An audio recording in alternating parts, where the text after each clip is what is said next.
অনেকদিন ধরে খুব ইচ্ছা করছিল দেশি মুরগির মাংস আর তার সাথে মিক্সড ফ্রাইড রাইস খাবো বলে, তাই বড়মশাইকে বললাম বাজার থেকে মিক্সড ফ্রাইড রাইসের সরঞ্জাম আর তার সাথে দেশি মুরগির মাংস নিয়ে আসার জন্য। এই দেখো বাজার থেকে কিন্তু নিয়েও চলে এসেছে, খাসির মাংস আছে, চিংড়ি মাছ, চিকেন, তাছাড়াও কিন্তু অনেক কিছু নিয়ে এসেছে। এগুলো কিন্তু সমস্ত কেটে ধুয়ে কিন্তু আমি রেখে দিয়েছি। এইবার চলো মাংসের জন্য যা যা মশলা লাগবে চলো ভালোভাবে পেস্ট করে নিই। তেমন কিছু না, মশলার মধ্যে রেগুলার মশলা নিয়েছি, আদা, জিরে, কাঁচা লঙ্কা, রসুন সমস্ত কিছু দিয়ে একটা সুন্দর পেস্ট বানিয়ে নিয়েছি।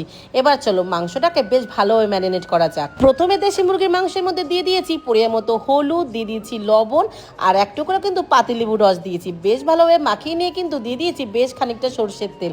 এবার এই বেটে নেওয়া মশলাটা সেটাও কিন্তু দিয়ে দিয়েছি চিকেনের মধ্যে। ব্যাস দেশি মুরগির মাংসটা বেশ ভালো করে মাখিয়ে রেখে দেবো কিছু সময়ের জন্য। এদিকে চলো চিংড়ি মাছটা ভালোভাবে ম্যারিনেট করে নিই, তার সাথেও কিন্তু চিকেন মাটনটাও ম্যারিনেট করে নেবো। কিছুই না, ওর মধ্যে দিয়ে দেবো আদা, রসুন, কাঁচা লঙ্কা আর দিয়ে দেবো গোলমরিচের গুঁড়ো আর সয়া সস দিয়ে বেশ ভালোভাবে কিন্তু ম্যারিনেট করে রেখে দেবো। ও লবণটা দিতে কিন্তু একদমই ভুলো না। এবার চলো আলুটাকে বেশ ভালো করে ভেজে নিই। যেহেতু দেশি মুরগির মাংসের মধ্যে আলুটা দেবো এর জন্য ডুমু ডুমু করে কেটে নিয়েছি। হলুদ আর লবণ দিয়ে আলুটাকে বেশ লাল করে ভেজে তুলে নিয়েছি। এবার চলো কড়াইতে দিয়ে দিয়েছি বেশ খানিকটা সর্ষের তেল। যেহেতু দেশি মুরগির মাংস সর্ষের তেল দিয়ে করলে বেশি ভালো হবে খেতে। তেলটা ভালোভাবে গরম হয়ে আসলে ওর মধ্যে দিয়ে দেবো ফোড়নে শুকনো লঙ্কা, তেজপাতা, গোটা গরম মশলা। ফোড়নটা হয়ে আসলে ওর মধ্যে দিয়ে দেবো পেঁয়াজ কুচি। পেঁয়াজ কুচিটা হালকা ভাজা হয়ে যাওয়ার পরে দিয়ে দেবো রসুনের কোয়া। পেঁয়াজ আর রসুনটা বেশ ভালোভাবে ভাজা হয়ে গেলে দিয়ে দেবো টমেটো কুচি। টমেটো কুচি দিয়ে আবারও ভালো করে ভেজে নেব। ব্যাস ভেজে নেওয়ার পরেই দিয়ে দেবো ম্যারিনেট করা চিকেনটা। মশলার সাথে চিকেনটা বেশ ভালোভাবে মিশিয়ে নিয়েছি। এবার ওর মধ্যে কিছু গুঁড়ো মশলা অ্যাড করবো, যেমন দিয়েছি কাশ্মীরি লঙ্কার গুঁড়ো, স্বাদ অনুযায়ী চিনি, ধনের গুঁড়ো, জিরে গুঁড়ো দিয়ে চিকেনটা কিন্তু আবারও ভালোভাবে মিশিয়ে নিয়েছি। যেহেতু দেশি মুরগির মাংস এটা কিন্তু ঢেকে ঢেকে রান্না করতে হবে। দেখো চিকেন থেকে কিন্তু জল অনেকটা ছেড়ে দিয়েছি, সেই পর্যায়ে কিন্তু ভেজে রাখা আলুটাও দিয়ে দিয়েছি। আলু দিয়ে আবারও মাংসের সাথে বেশ ভালোভাবে কষিয়ে নিয়েছি। দেশি মুরগিটা বেশ ভালোভাবে কষানো হয়ে গেছে। এখন এর মধ্যে দিয়ে দেবো গরম জল। আর তোমরা তো জানোই গরম জল আমি সবসময় চিকেনে দিই, কালারটাও সুন্দর আসে, তার সাথে স্বাদটাও অনেক ভালো হয়। যেহেতু দেশি মুরগিটা 80% সিদ্ধ হয়ে গেছে এর জন্য গ্যাসের আঁচটা বেশি করে বাড়িয়ে দিয়েছি। দেখো ঝোলটা কিন্তু অনেকটাই গাঢ় হয়ে এসেছে। এই পর্যায়ে দিয়ে দেবো শাহি গরম মশলার গুঁড়ো। ব্যাস আর কিছুই না, ভালোভাবে মিশিয়ে নিলেই কিন্তু রেডি হয়ে যাবে দেশি মুরগির মাংসের ঝোল। চলো এদিকে তো দেশি মুরগির মাংসটা হয়ে গেছে, এবার মিক্স ফ্রাইড রাইসের জন্য সমস্ত কিছু জোগাড় যন্ত্র করে নিই। এই দেখো কড়াই তো বসিয়ে দিয়েছি, এবার কড়াইতে দিয়ে দিয়েছি সাদা তেল আর সমস্ত সবজি কিন্তু এক এক করে ভেজে নেব। আর সবজি ভাজার জন্য কিন্তু আমি সাদা তেলই ব্যবহার করেছি। ও তোমাদের তো বলাই হয়নি আমি কি কি সবজি নিয়েছি। সবজির মধ্যে যেমন নিয়েছি গাজর, ক্যাপসিকাম, বিন, মটরশুঁটি, ব্যাস এই কটা সবজি কিন্তু দিয়েছি।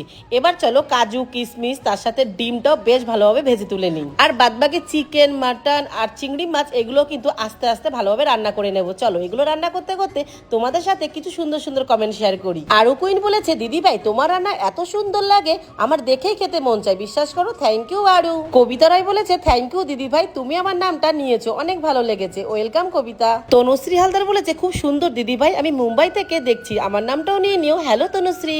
রুনু জাটি বলেছে অর্পেদি তোমার ভিডিও দেখতে আমার খুব ভালো লাগে, আমি বকরাহাট বড় কাচারি থেকে তোমার ভিডিও দেখছি, প্লিজ আমার নামটা নিয়ে নিও।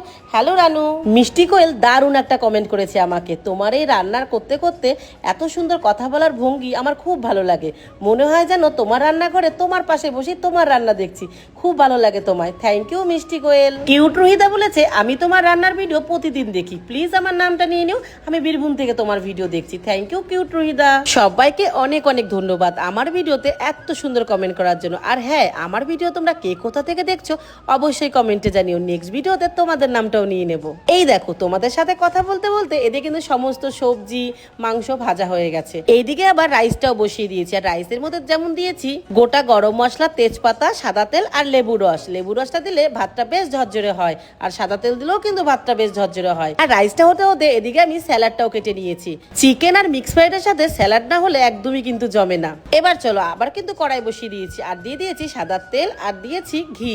এবার ফোড়নে দিয়ে দেবো গোটা গরম মশলা, তারপর এক এক করে অ্যাড করব ভেজে রাখা উপকরণগুলো। ব্যাস সমস্ত কিছু দিয়ে দিয়েছি, ভালোভাবে মিশিয়ে নিয়েছি। এবার উপর দিয়ে দেবো রাইস। এবার রাইসের সাথে সমস্ত উপকরণ বেশ ভালোভাবে কিন্তু মিশিয়ে নিতে হবে আস্তে আস্তে। এবার ওপরে দিয়ে দেবো চিনি, যে যেমন মিষ্টি খাবে তেমন ভাবে কিন্তু অ্যাড করবে। আমার না মিক্স ফ্রাইড রাইস একটু হালকা মিষ্টি হলে বেশ ভালো লাগে, তাই একটু বেশি করেই চিনি দিয়েছি। এরপরে অ্যাড করে দিয়েছি বিরিয়ানি মশলা, দিয়ে দিয়েছি কেওড়া জল, দিয়ে দিয়েছি গোলাপ জল।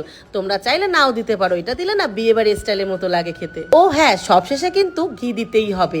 ব্যাস রেডি হয়ে গেল মিক্স ফ্রাইড রাইস। উফ, আমি তো একদমই লোভ সামলাতে পারছি না। চলো খাবারটা এবার বেড়ে নিই। দেখো কি সুন্দর লাগছে মিক্স ফ্রাইড রাইস, আর তার সাথে চিকেন কষা, থালা ভর্তি স্যালাড। চলো এবার একটু খেয়ে দেখি কেমন হয়েছে খেতে। প্রথমে একটু চিকেনের ঝোল আর তার সাথে চিকেন আর একটু আলু নিয়ে রাইসের সাথে মিশিয়ে নিলাম। এবার চলো খেয়ে দেখি।